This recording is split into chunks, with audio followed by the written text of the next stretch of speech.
The revolution will not be brought to you by Facebook.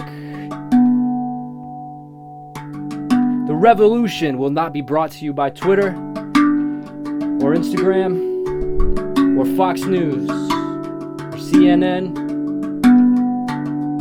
The revolution will not be monetized.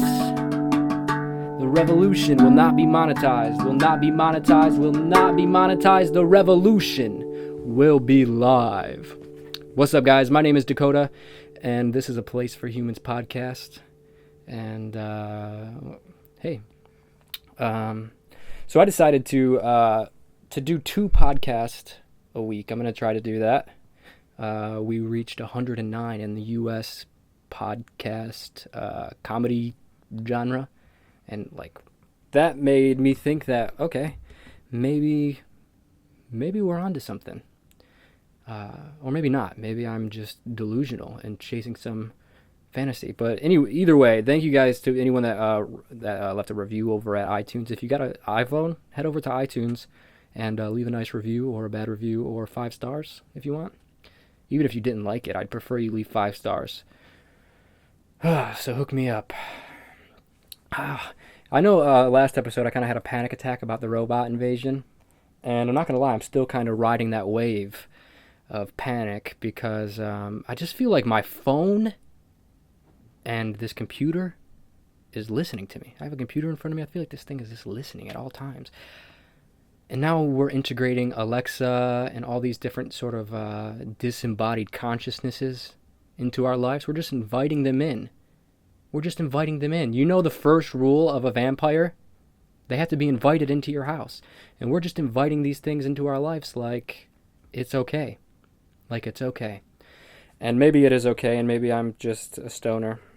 But yeah, I don't know. Like I will be talking about something, and I've heard other people talk about this or have this experience that I'll be talking about something, and then it'll just pop up on my phone.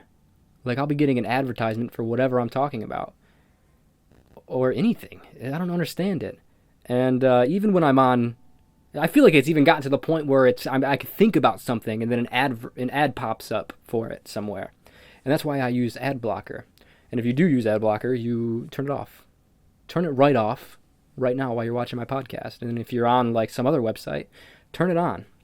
But yeah, support this podcast and turn off your ad blocker. I don't know. My phone, I feel like I was just on my phone before the podcast started. And Instagram was actually advertising to me that there's pedophiles in my neighborhood or around me. All around me, it seemed like, is what it was trying to tell me. It seemed like a divine warning that that I might get abducted, and to it felt like a sign a little bit. So I don't know. This neighborhood, I guess this neighborhood feels like a pedophile neighborhood. I don't even know what that means or how a neighborhood, if it feels like it's got a creepy vibe. You know, like if you see a house at the end of the corner, it's kind of, maybe the windows are boarded up, but people still live there and you rarely see them. And when you do see them, they kind of look like the hills have eyes or something like that. You know, that's every house in my neighborhood, kind of. So, I mean, there's people that still have their Halloween decorations up from like 4 years ago. And it's February right now. There was this house around the block, the Oak Street house. Oh, shit. The old Oak Street house. And me and my friends growing up, we used to terrorize the neighborhood that I grew up in. And for some reason, my mom would engage in it. She would give us, like, toilet paper and stuff like that, and we would just go toilet paper for people's houses. Like, if you had a tree, you were a target for me and my friends. And we would just throw toilet paper all over your yard and your land. We were the TP bandits, the butthole bandits. That's what the news was calling us once word got out. Once they were trying to stop these crimes. Little did they know that it was me. Look at me now. And I'm thinking about bringing the butthole bandits back, actually. But there was this guy named Jeff, and I think his name was Jeff Zorn. For any of you guys because someone told me on a comment on my last podcast, they were like, I'm unfollowing you. Your stories aren't real. They sound unrealistic. These stories are real.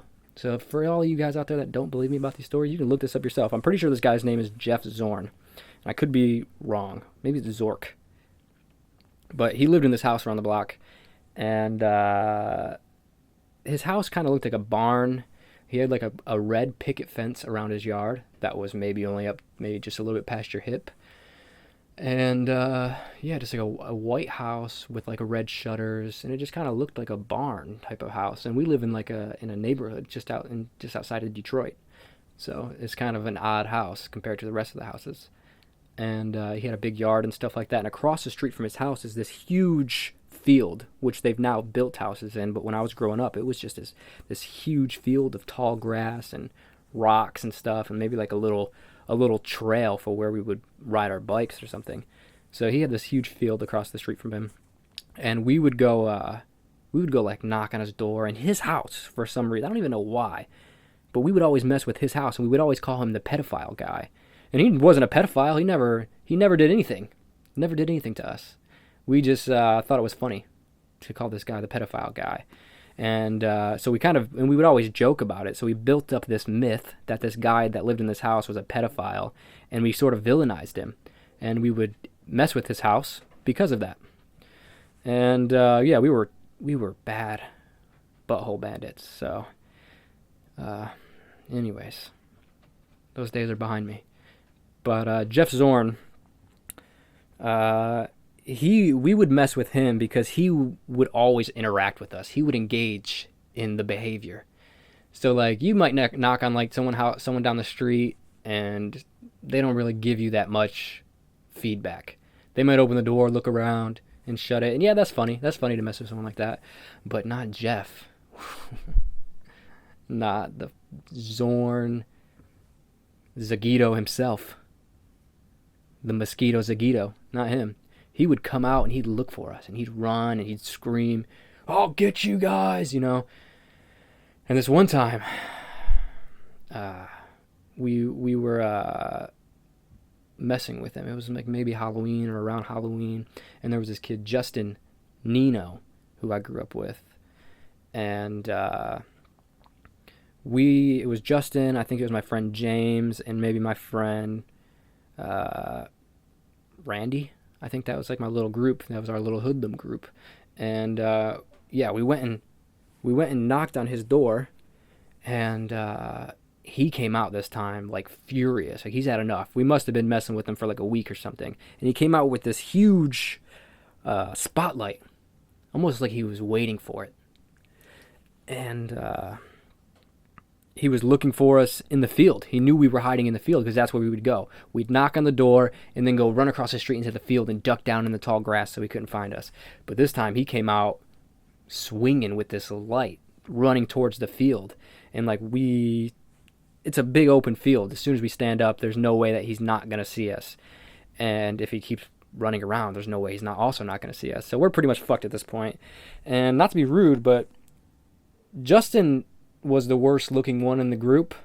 So as we got up and started running, Justin got caught. We all got away, and Justin, I'm not gonna lie, I might have sacrificed Justin just because I knew he was well, I don't know, maybe I thought this guy liked this type of child, so I wanted to sacrifice Justin to him. He was my least favorite of the group. So this guy grabbed Justin and pulled Justin into his house. And it was the last time that I ever saw him. I'm just kidding. No, it wasn't the last time I ever saw him. But the guy really did pull Justin into his house. And Justin, he just like called his parents, and just kind of like what you think a guy would do. And he called his parents and made his parents come get him, and kind of said, like, I think these kids have been messing with me for a while. And Justin said it was really creepy in the house. Like, you know, he said it felt like a haunted house with a potential pedophile in it. Really, that's the vibe he got. And the guy didn't touch him or anything like that. But actually, pretty recently, he did get caught touching someone, though. He did get caught. This guy was a pedophile the whole time. We were right. You know, we didn't know that we were right, but we were right the whole entire time. This guy was he was some kind of coach for like not women's, but like girls basketball or something like that, and he got caught. The girls told on him, and when the police this is the most fucked up part. This is when I was like, oh God, like we kind of lucked out after I heard this, because when the police raided his house, because I guess it was that bad, they raided his house, and when they went into his attic, he had this is a true story. He had photoshopped himself like with child porn all on his walls, like taped to his, like a really like kind of like a serial killer type behavior. And yeah, I don't mean to make a joke out of that with Justin and stuff like that. He's a friend growing up, but yeah, that's a real story. So shout out to Instagram for, I don't know, saving me from people like that. But this guy is now in jail, and someone new bought the house and they fixed it up, and I don't know. Yeah, this neighborhood's crazy. And I called it. I knew it. We all knew it. My best friend, Fat Dylan, he lived across the street from him. You guys remember Fat Dylan from the other episodes? I need to bring Dylan on here to share some of these stories. And I don't know, it just kind of makes me wonder if anyone's got me photoshopped weird like that around. You know, that's weird. A part of me hopes not. But like, at the same time, a part of me is a little flattered. Maybe if it wasn't like an old pedophile guy, but it was like a cute girl that like, maybe not Photoshop me. That's a little, I feel like that's a little Jeffrey Dahmer or a little Ted Bundy. But like maybe if a girl just had a crush on me, I would appreciate that. What should we do with pedophiles, you think? What is the proper like what do you do to someone that does that? Obviously prison, or you know, they have to be like, what is the rehabilitation? Do you just lock them in a cell because they're disgusting humans, or do you try to rehabilitate them and like, you know, work with them mentally and sort of learn about what triggers these kind of things so that we can prevent it in the future? Or do you just kill them? Do we just, I don't know, throw them all on an island somewhere with hungry animals? Oh God, they might just, that's a bad idea for the animals. I don't even want to know what happened to them. Yeah, I don't know what we're supposed to do. I drank a bunch of coffee today, and I'm like sweating, but also freezing because it's freezing outside. So I'm in a really weird position right now. Sorry if you can tell. I had a run-in with the Westboro Baptist Church. I don't know if you guys know who that is, but that's like the God Hates Fags people, the people that hold the God Hates Fags signs. And I had a run-in with them. They used to protest Vans Warped Tour all the time. I have no idea why. Actually. We're just a music festival.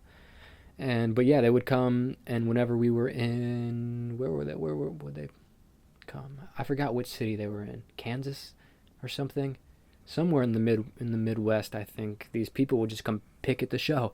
So like all of us that were like, you know, we were kind of interested because it's hilarious. So we would go out there and troll them, or go like a bunch of boys from the tour would go kiss or hold hands just to trigger them. And I actually reached out to them to be on the podcast, but I haven't gotten an email back yet. So I'm hoping that one of them will reach back. Yeah, I don't know. It's such a weird thing to focus on. To focus on God-hating fags, especially when they're the gayest family in America. You would think they would be a little bit tolerant, but weird.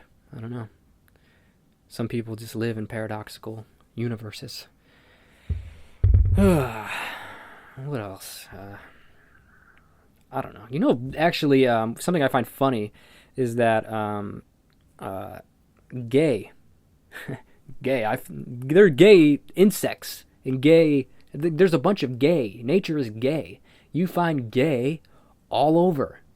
It's not just a human thing. What, you're going to tell me God gets mad at gay people, but he doesn't get mad at gay insects? Do you know how many insects are having gay sex right now? Probably more than humans. And I just don't believe for 1 second that God didn't intend for that to happen. I actually pulled up a list of gay stuff. I'm going to list off a list of gay things. baboons, brown bears, brown rats, dolphins, chimp, orcas, barn owls, raccoons. All these things are having gay sex right now while the Westboro Baptist Church is talking about going to hell, God sending all of us to hell. So, I don't know. And, you can pretty much just pick an insect out of a hat, and that guy's sucked a dick. Guaranteed that little bug has sucked a little insect dick. Maybe. Probably. Most likely. Houseflies. Houseflies are so gay. You can just tell. Bzzz. Bzzz. Gay. Cockroaches. And this isn't to offend anybody, because I'm a little gay myself, but cockroaches seem like butch lesbians. I don't want to. That's not offensive, right? Is that offensive? So I take that. I'm gonna edit that part out. But dragonflies are also gay, of course. I mean, I'm not surprised to see them on the list, and I don't think anyone is. Moths. Moths are that sophisticated gay English guy. Yes. Yes, you are quite fit. I do fancy it. I do fancy it. I don't know what you fancy, but I accept it. I was actually I was at my my grandma's, who is a little influenced by Christianity. I think Christians just need to accept that nature is bisexual. Just accept the fact that nature is bisexual. The forest is basically an orgy that humans aren't invited to anymore, because we just get too goddamn wild. We're too goddamn wild for nature. So they kicked us out. My grandma, I actually just blew her mind yesterday, when I told her it was 2019. She had no idea. We were talking about something. I said, Grandma, what are you most surprised about? Oh, because she has cancer right now. So, she's kind of accepting her mortality, and no one really talks to her about that. So I go over there, and I talk to her about that. I talk to her about the spiritual stuff that she's going through. Like, what is it like to know death is approaching? I mean, obviously we all know death is approaching, but to know death is approaching when you have cancer and you're almost 80 years old. So I talked to her about these kind of things, and I said, what is something that happened that you didn't expect happen? You didn't expect to happen, like maybe the internet, gay rights, or trans rights, or like self-driving cars, or so much has happened since you've been alive. I think she was born in 1940, and I was kind of hoping for a profound answer, but she just goes, what year is it again? 1978? And I was like, Grandma, what? You thought I was born in the fucking 50s? No, Grandma, it's 2019. It's 2019. It's not 1978, Grandma. It's 2019. Donald Trump is our president. And she kind of just woke up. It looked like she woke up. No, but she's actually totally there. That was the only thing the only time she's ever said anything that was like an old person. My grandma's awesome. My grandma's kind of like, just to give you a mental image of my grandma, she kind of, when growing up, she used to just throw shoes at me. Well, when she could catch me, she would catch me and just whip me with shoes, but eventually she didn't have the energy, so she would just throw shoes at me from her foot. She would take it off and throw it at me when I was misbehaving. And I did get the wooden stitch a few times, a wooden paddle. My grandma's kind of like this Eastern European Southern shaman, because she's a hillbilly. She's kind of like this Greek-looking hillbilly, because she grew up in the South. She grew up in West Virginia, and so she actually grew up. She went to an all-white school. Like, she was around for segregation in the South, and I get to talk to her about that, which is really interesting. And she's not racist. Even my grandma actually likes black guys. I remember growing up, she used to have black guys over sometimes, and me and all my cousins were like, "Grandma, fuck, get it, Grandma, Grandma Carol, getting that BDC. But yeah, I don't care. Get what you gotta get, girl. Uh, my whole family dips in that chocolate. You know what I'm saying? My sister's half black. All my nieces and nephews are mixed. I like that chocolate. I do. There's like a normal chocolate too, but in terms of euphemisms for people with dark skin, I love it. Ooh, tan skin, dark skin. It's beautiful. I love it. But anyways, what we're talking about, I just got lost in the idea of meeting a beautiful dark skinned goddess. It was like a light flash before my eyes. I don't remember what we were saying. Anyways, yeah, my grandma was like a hillbilly, or she is a hillbilly. She says Washington instead of Washington, and she's got all sorts of ghost stories and psychic visions, and she's been telling me these since I was a kid. And the thing I find interesting now that she's at the time, where she's getting ready to cross over, she is she looked at me and told me these stories like for real this time, which I thought was interesting because I don't really believe in ghosts when I kind of sit with myself and think about it. But for like, I always kind of just thought, because my grandma was always into, like, when I would come over, we would watch scary movies. That was kind of like our thing. We would watch like Stephen King movies or just like the Sci-Fi Channel cheesy movies. And yeah, this time she looked me in the eyes and said it like she meant it. She told me about how uh, her brother died when he was 25, back in the day when they were younger. He got into a car accident and the top of his head got chopped off. And it was like a freak accident. Like, he just got rear-ended by a bunch of kids. Nothing happened to the car that even rear-ended him. And somehow, I don't know the full story totally, but somehow the top of his head ended up getting cut off. And my grandma was like, that day was the worst headache I've had in my entire life. I couldn't get out of bed. I couldn't do anything. And I just laid there until about 6 p.m. I got up, I drank some water, and I started feeling better. And all of a sudden, the phone rang. And she's like, I instantly knew something was wrong, and I didn't know what. And she said her brother died, and it was a head injury. And she's always told me that story, but she's never told it to me in the way that she told it to me yesterday, where she just said it like she meant it, like it wasn't just some kind of story. Or she was telling me about how how he came to her, how he like came and visited her after he died. And how she's one of my dad's friends that died. I think he overdosed. And this is like years ago. She said recently he came to see her as a spirit. He just walked in the house and acknowledged her, and by the time she realized what was going on, it was gone. And this is probably like 8 years after this guy's been dead. It's not like my grandma's just sitting around thinking about my dad's friend. But she said he walked in to the kitchen clear as day, and she kind of just acknowledged him and then realized, like, oh shit, like, what the fuck? And then it just was gone. And she's told me that story a few times, and yeah, I don't know. I find it interesting. I don't know if I've had any crazy ghost stories. Like, I feel like the brain is a powerful tool. I know, like, we're nearby where I live, there was at the time of, excuse me, sorry.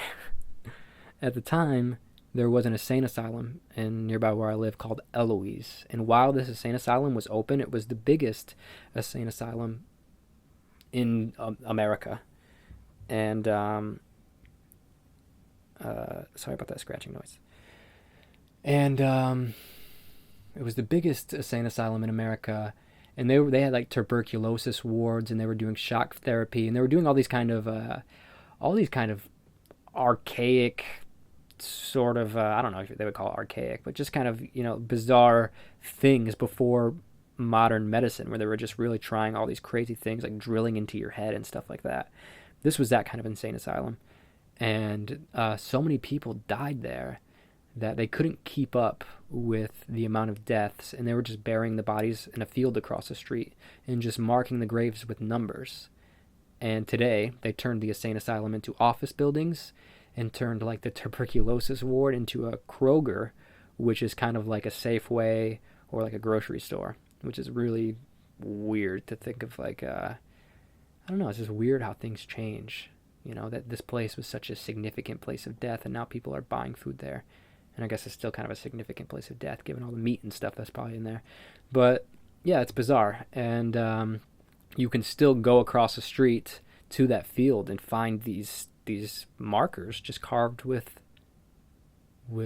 numbers. And we used to go ghost hunting there as a kid. And there was one time that we saw orbs. And there was a group of us there, and we were doing EVPs and recording audio and stuff like that. And it was pretty creepy, but I don't know how much of that is just in our heads. You know what I'm saying? I don't know how much of that is just us making stuff up.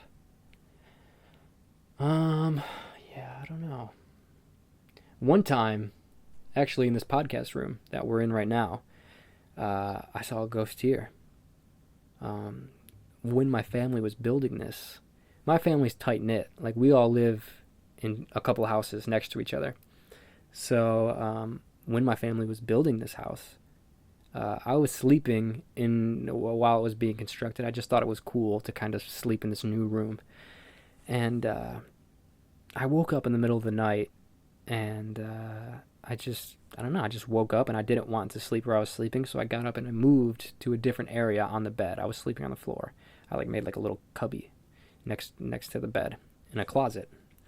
Anyways, I woke up, and all of a sudden I see this shadow just towering over me.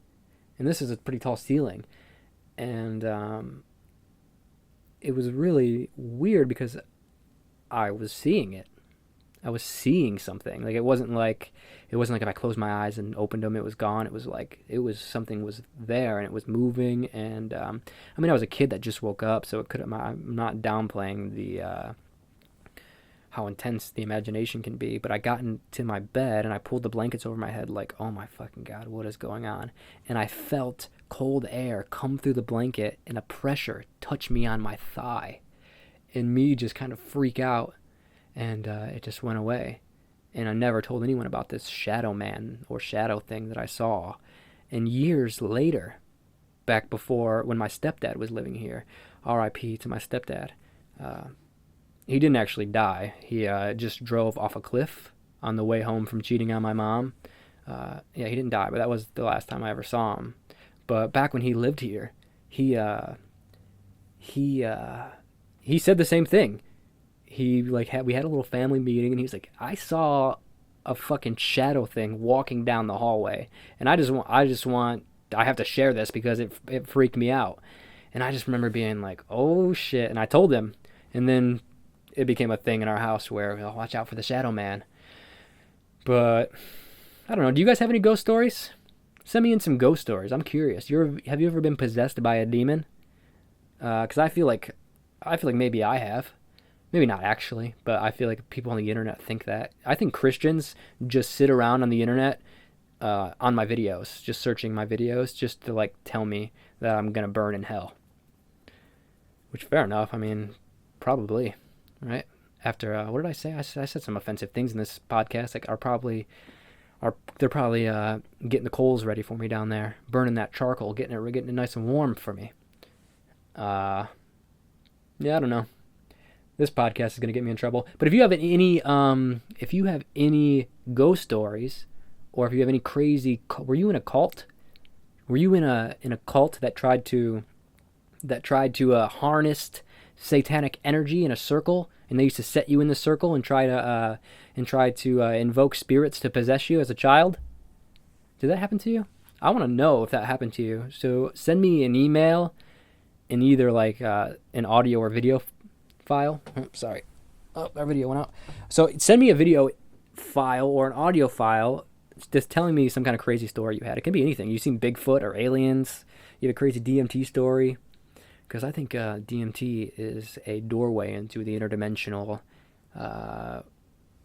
worlds that are available to us. Think about dreaming. And think about real life. And think about deep sleep. These are all different states of consciousness. A dream state is an altered state of consciousness. You know, you can argue that it's not as solid as this reality. And you could argue that the deep sleep state, there's no kind of reality even there. There's just, where does everything go? I guess it hides behind our eyelids, but, oh shit, where was I taking that? What were we talking about? I had a good point. Where does the... Oh, yeah, so the levels of consciousness... We have these levels of consciousness, and that we shift through. We shift through these different stages of consciousness. Who knows what the real one is, because, we're actually probably in the dream world more than we're in this world. Whether that be daydreaming or just in our thoughts or while we're sleeping. We sleep for half our life or something, right? So, I mean, this reality is just as real as the dream reality is in terms of our experiencing of it, And I think these are different dimensions, and I think we have access to a lot of these dimensions within our consciousness, within our body's ability to perceive these different levels of consciousness. I think we can obviously understand this one. We can obviously understand the dream one, and we obviously understand the deep sleep state. These are the states that we are most familiar with. But I think the DMT state initiates another one, maybe a fourth state or something that we just don't experience normally. When you interact with this plant, it beams you into a place that is like a dream state, except different, because it seems like DMT. You remember how I started like when I was closing my eyes to that shadow figure and I'd open my eyes and it would still be there? The DMT world is like that. You can look around and things remain stationary, as if it's a pre-existing world. And I've only done DMT 4 times. Some of you guys get mad at me because on my DMT video I said I've done DMT 4 or 5 times. But what I meant was that I've done it 5 times. And actually 2 of those times didn't even really work. So I'm hesitant to even claim that 4th time. But I've done DMT a few times. And I've been in that space a couple times. I've been in that space a lot outside of DMT. But that DMT specific space, I've been there a few times. And there are beings there. And whether those beings are the same beings that are in your dream, whether it's just your subconscious or your imagination, there are beings in the DMT space that seem different. Just like you watching this video feel like I am different and I'm communicating with you, you can have this experience on psychedelics like mushrooms and DMT. And specifically DMT is very popular for reproducing this. You can just do a YouTube search, do a Google search. A lot of people have entity contact, spirit contact. The shamans call it a gateway to the spirit world. So, I mean, if we look at these experiences through the traditions that have been utilizing them for thousands of years, they say you're communicating with the ancestors, with the spirits. Maybe they don't mean dead human ancestors, but they mean the ancestors, the people that these beings that we have an evolutionary friendship with. The mushroom is literally an ancestor in the sense that we evolved from a fungal mass billions of years ago. When they look back at fossils, they find a mushroom was the first land life, was the first sign of land life, was the mushroom, which kind of makes sense. It is a little slimy, right? You would kind of expect that to be the first bit of evolution to come out of the water, and it did, and that's where we eventually evolved from. And I mean, evolution's not really up for a debate. I have a book over here that you can see, The Origins of Species. Read that book if you're interested in evolution. It displays it in a way that is irrefutable. Evolution is a fact, and it is a very easily understandable thing if you just give it a chance. I know it sounds weird if you have had people explain it to you wrong. We don't evolve from monkeys. Monkeys will not become human, but we share a common ancestor in which we evolved in separate directions. And this common ancestor was, it's like, think about humanity right now, and think about, do you think we're still going to be humans in 1 million years? Think about what technology will do to our biology, what the changes in environment will do to our biology. We are adaptable creatures, and our bodies physically adapt to things. That's why you find white people in cold areas and black people in hot areas, because we evolved to our environment. A white person, if they're in the Saharan African desert, they're going to burn. But if you have dark skin, you are more accustomed to that environment. So yeah, that's what evolution means. And a funny thing about evolution is that Darwin is given credit for it, and he's given so much credit for it that I can't even remember the other guy that was helping him understand evolution. Oh, what's his name?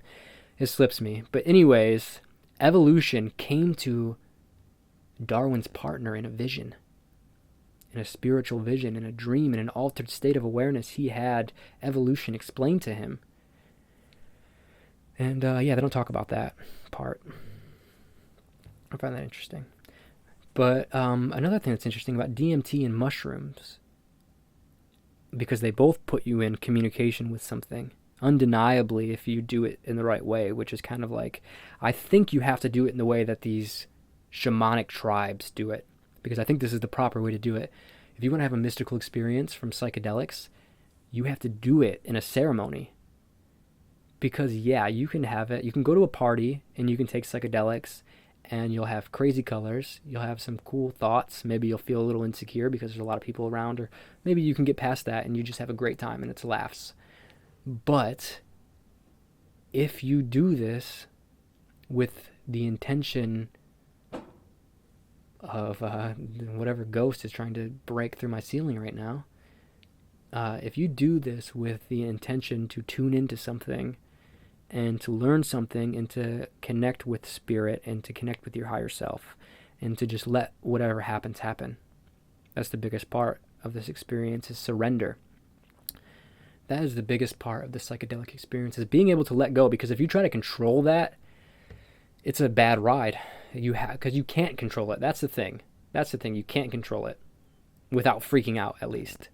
So as soon as you let go is when the bliss, and it's just like real life. We try to control real life, so we suffer. If something doesn't go our way, so we suffer. We can't accept the things as they are. And the psychedelic amplifies that. So you have to surrender in order to have these spiritual experiences and these mystical visionary experiences, like communicating with the spirit world. It's possible on mushrooms, 100%. And whether or not it's real, I don't know. The experience feels just as real as this, or just as real as a dream. I don't know what that's saying. What is reality? As far as I can tell, the definition of reality must always remain real. Right? Isn't that what reality means? Reality must always remain real. It's not temporary. It's not anything that changes can't be reality. Reality must be the thing that remains eternal while all these things change. Right? Like a thought is always changing constantly. A thought is a morphing amoeba, an invisible, I don't know, it's just a morphing thing, a cloud. There's nothing actually to grab. It's not real, but it runs our life. Thoughts do, right? Our egos, our thoughts. It runs our lives, but it's not real. Your thoughts aren't my thoughts. And maybe they're real to us, and maybe they're real on some subtle dimension, but I don't even know what I'm talking about anymore. I feel like this audio is going to suck. I keep hearing scratchingness everywhere. I'm going to unplug these headphones because I feel like it's the headphones that are scratching it. Sorry if it's loud for a second. Ooh. So much better. I guess you guys can probably still hear it, but if I take these headphones off, I can't. Yeah, I don't know. Today's been an interesting day. It's so cold that I just kind of have to stay inside, and I'm trying to be productive. So I decided to try to do 2 podcasts a week, and I don't know if it's going to happen, but I'm going to aim for 2 and hopefully end up with at least 1. And I haven't decided on a schedule yet. At least I think I'm going to stick with Fridays. And I don't know. I guess what's today? Wednesday. Maybe we'll do Tuesdays and Fridays. But I'm getting ready to head to Costa Rica in like 10 days, or so, less than 10 days. So I'll have some cool podcasts live from the jungle. And then I'm going to Mexico, to Oaxaca, into the mountains to hang out with some shamans and take mushrooms. And I'm going to film some stuff there and do some podcasts there. So we got some exciting stuff to come. I think I'm going to wrap this one up. I'm parched. I think that means I'm thirsty. But I'm not really thirsty. I'm more hungry. I love you guys. And make sure you head over to iTunes and leave a good review. Let's keep on bumping our way up. And I will see you guys in a few days. And oh yeah, shit, Patreon. I started a Patreon. I got a lot of crazy projects coming up. So if you would like to support this podcast, which is one of those projects, please head over to Patreon. And you get these podcasts a day early. Maybe not this one because I'm uploading this today, but yeah, I'm working on that. So the revolution will be live. I love you. I love yourself, and I also love you. I don't know what that means. I'm going to stop talking.